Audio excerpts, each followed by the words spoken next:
तो फर्स्ट हम लोग आज पढ़ने वाले हैं अबाउट एग्रीकल्चर सेक्टर।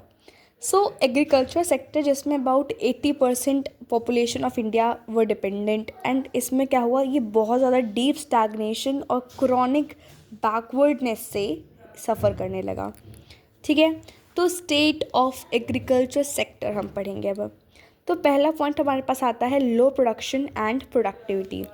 प्रोडक्शन यानी कि टोटल आउटपुट एंड प्रोडक्टिविटी यानी कि output per hectare of land. तो ये सब क्या हो रहा था, एक्सट्रीमली लो हो रहा था on the eve of independence. ठीक, सेकेंड हमारे पास है exploitative land settlement system which is very very very much important. तो इसमें क्या था, the British government in India introduced a unique system of land settlement. It set up a triangular relationship among the government, the owner of the soil and the tiller of the soil. This was popularly known as ज़मींदारी system.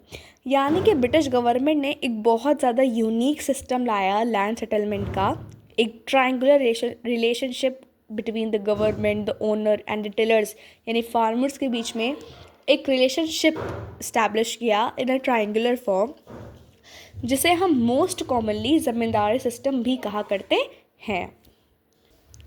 तो जैसे कि हमारे पास ये था the triangle relationship, तो British government थी, फिर ज़मींदार जो कि ओनर्स ऑफ द सॉइल होते हैं, एंड फिर पीजेंट्स यानी लेबर्स या फिर फार्मर्स हम कह सकते हैं इनको।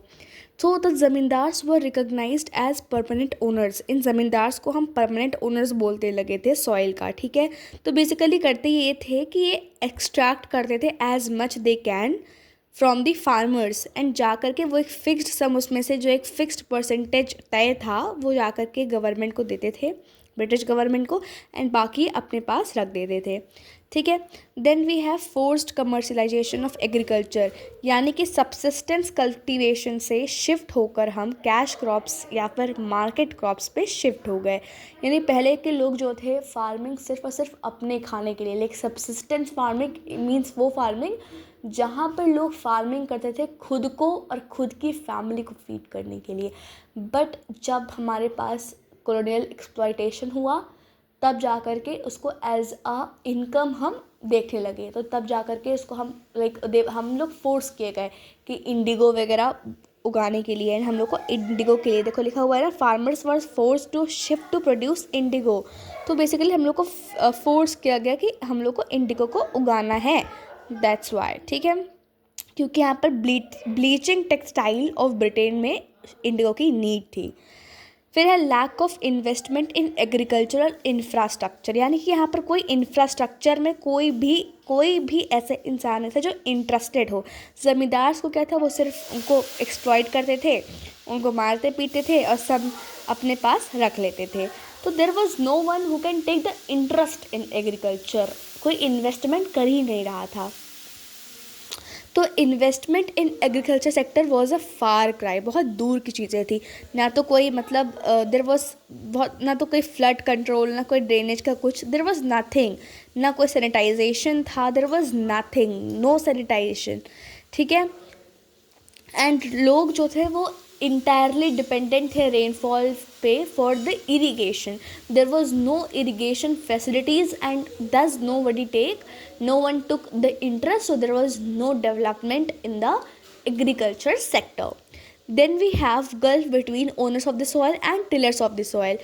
तो owners यानी कि ज़मींदार, उनको कोई इंटरेस्ट ही नहीं था, मतलब उनको बस पैसा वसूलना था और अपनी लाइफ को like they enjoy their own life, so they took no interest. तो एक बहुत बड़ा गैप दोनों में आ चुका था। Then we have small and fragmented land holdings.